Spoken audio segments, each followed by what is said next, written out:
Kanye West's legacy in hip-hop is a peculiar one. In a genre that has seen so many artists who come in with enormous hype and buzz only to die out within a year's time, Ye has somehow maintained relevancy for the over 15 years of work that he's put into the game. Having good musical content and a few classics under your belt helps maintain a spot in rap for sure, but this isn't the only thing that keeps Kanye at the forefront of the cultural consciousness. Kanye has proven himself to be a master of controversy. He knows how to stir up drama and get the eyes back on him when it comes time to release a new album. And his recent foray into Twitter prior to the release of his latest project is just another example of his expertise with manipulating the masses into caring about him again. But this promotional cycle, like all the others, brought the haters out of the woodwork, and the haters are what I want to look into today. Does Kanye West deserve the hate?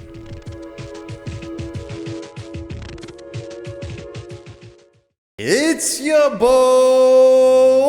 wavywebsurf here. What's up, guys? So back in April, Kanye came back on Twitter after being silent on the platform for almost like an entire year. And at first the tweets were benign enough. It was basically some, open your mind, free thought, it's amazing type stuff. And everybody was pretty much down with it at first. He tweeted out he was coming out with some new music. People were really excited to see Kanye in a good headspace, and also the fact that he was coming out with some new music got people excited as well. However, shit quickly went south within the Kanye sphere whenever he announced on Twitter, hey Candace Owens, I like the way you think, girl. Candace Owens being this conservative commentator, and then people were all of a sudden like, wait a minute, Kanye's alt-right. What fucking timeline is this? And then shortly after the Candace Owens tweets, Kanye also tweets some stuff about how he likes Trump, dragon energy, and then he tweets the MAGA hat picture where he got his hat signed by Donald Trump. And people were obviously not happy about this. To say the social justice warrior community and the Black Twitter community were a little upset would be an understatement. They were utterly triggered and in complete Kanye boycott mode. I mean, lifelong fans were throwing out copies of his albums and shit. And the icing on the Kanye hate train cake was whenever he showed up on TMZ and they were talking about slavery, and Kanye's like, 400 years of slavery? That sounds like a choice. Oof. This was the straw that broke the camel's back for a lot of people at least interested in Kanye West. After they heard this, they were like, Kanye thinks black people are stupid, they're so dumb that they couldn't escape slavery, this guy's a maniac, Kanye West, you're done. I don't care about you anymore. Get out of my life. Any new music you have, I don't want to hear it. But with this 400 years of slavery thing and people saying Kanye West is a alt-right supporter, he's racist because he backs Trump, is this really what he was saying at all? Let's get into a little breakdown. So my first impression of this whole Twitter situation and people being outraged at Kanye, I took everything with a grain of salt because in my mind, the first thing I'm thinking is Kanye's coming out with a new album. This is obviously another one of his promotional cycles. I'm really not going to take anything that he says to heart.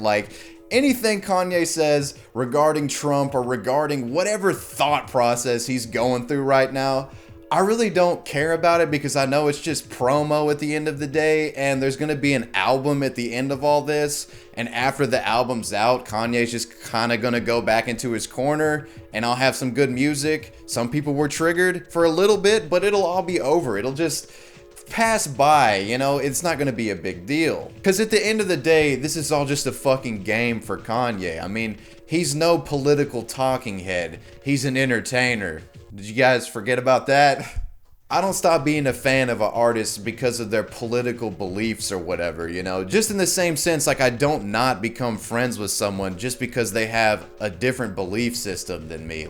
A political belief is one section of the pie that makes up an entire person's character. It's not the whole defining thing. And that's one of the issues that I think that we have in today's culture. It's liking Trump is such a deal breaker. It's if you find out a coworker likes Trump, in certain circles they're just gonna get shadow realmed and no one's gonna want to associate with them because we have this knee-jerk reactionary culture that just is so intolerant to other people's idea while on the same side they preach like tolerance is at an all-time high. Huh. And another thing about Kanye and Trump, like, I don't necessarily think Kanye even aligns with Trump politically. I think Kanye sort of admires the nothing is impossible attitude that's sort of associated with Trump. You know, Trump is successful, Kanye is successful. The two have a lot more in common than you might think. The majority of people who had issues with Kanye supporting Trump, let's just say it, a lot of people in the black Twitter community and the black community in general felt betrayed by Kanye. Kanye's tweets really, at least in my opinion, were putting this vibe off like he doesn't really rock with the complacency and this false victimization expressed by the black community in today's culture. Like, I do acknowledge that there are barriers to success for minorities in this culture, but in a systematic racism sense, there's literally no law that penalizes you for being black. However, like, I do think there's more personal cases of racism. Like, you might have an employer who discriminates you and like doesn't hire you because you're black.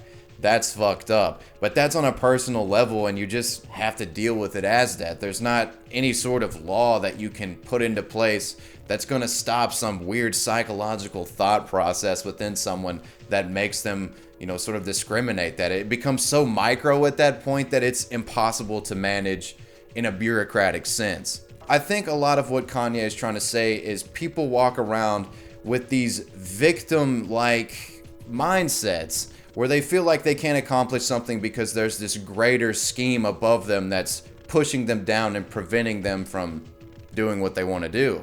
Again, I think a lot of Kanye's tweets in this whole rampage manic timeline that he was putting out were really sort of targeting this, you know, victimization groupthink that we have going on in social media and just greater culture in general. And I'm on the same page with him. I think we really should stop making excuses for ourselves. You know, get out there and do what you want to do. So easily the most controversial part of this Kanye promotional stunt, whatever you want to call it, was the 400 years of slavery comment that he made on TMZ. And I'll just go ahead and play the clip to remind you, even though you've already seen it a 7 kajillion times. And by the way, I am in hip hop, but I'm not just in hip hop. I'm a black person in the black community, but I'm not just that. I feel like one thing is people try to minimize me to artists, hip hop, black community. Yeah, I'm always gonna represent that, but I also represent the world. When you hear about slavery for 400 years, that sounds like a choice. Like, you was there for 400 years and it's all of y'all? You know, like, it's like we're mentally in prison. I like the word prison because slavery goes too direct to the idea of blacks. It's like slavery, Holocaust Jews, slavery is blacks. So prison is something that unites us as one race. So yeah, 400 years of slavery. They were too dumb to figure out how to not be enslaved. Kanye thinks black people are just completely stupid. Confirmed. Actually, no, I don't think that's what he was saying at all. In fact, he sort of kind of clarifies what he's saying later on in the clip, but disregard that.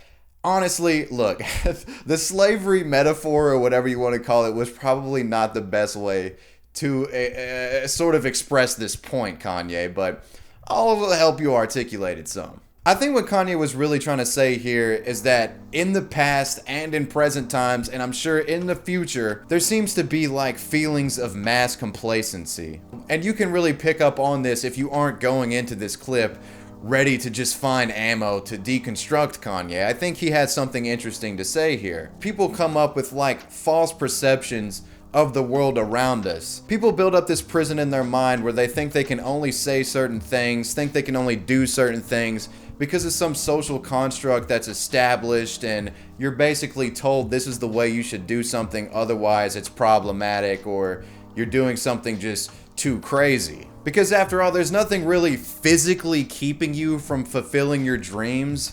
Like, you could stay in your box of complacency and sort of just accept the world for what it is and not question anything. Or you could just put in the hard work and become successful, is what I think Kanye is saying. So I feel like in today's culture, there's just this massive school of thought that preaches that there's some greater conspiracy keeping us down, oppressing us, and preventing us from living out our true dreams. When in reality, it's just like a false, mind state. There's really nothing there keeping you from doing what you want to do. You just gotta hustle. So in conclusion, do I think Kanye West deserved the hate for, his tweets? Do I think he deserved the hate for what he said on TMZ? If you think it's scummy to exploit the volatile landscape of, politics to sort of promote an album, you might have a case, Because who's to say if Kanye really even gave a shit about any of the stuff that he said? If you think he's scummy for at least supporting the nothing is impossible attitude behind Trump and just sort of speaking his mind, no, dude. He doesn't deserve the hate. Kanye's against these little circle jerk echo chambers that exist online in real life, Even if you don't agree with what he's saying, you gotta at least support him for saying whatever the fuck he wanted to say. And that's just how I feel about it at the end of the day. What do you guys think, man? Leave a comment below. We can battle it out. I'll see you on the next video. Peace. So the comment of the day is from Alex Lemon. He says, Wavy, is there even a point for becoming a YouTuber anymore? Like, is it too late for someone like me to become one? It's never too late to become a YouTuber, man. Think about it. YouTube is as big as it's ever been. There's so many niches of content on YouTube. You can pretty much make videos about anything nowadays and you'll find somewhat of a sizable audience. As long as you seem passionate about whatever the hell you're talking about and find a niche that not that many people are talking about or not that people are doing, or hell, you could do something people are doing but just do it better than them. I feel like with the amount of people that are consuming YouTube content in 2018 and the way it is now where you can just talk about anything and find an audience, this is like the best time to become a YouTuber. So Alex, if you want to start, you should just go ahead and start now. Make sure you follow me on Twitter at wavywebsurf, and if you want to have a chance to get comment of the day in the next video, make sure you leave a comment below. Hey, and join the Discord, we're having some great conversations in there. And if you want to be super homie, donate to me on Patreon. Peace.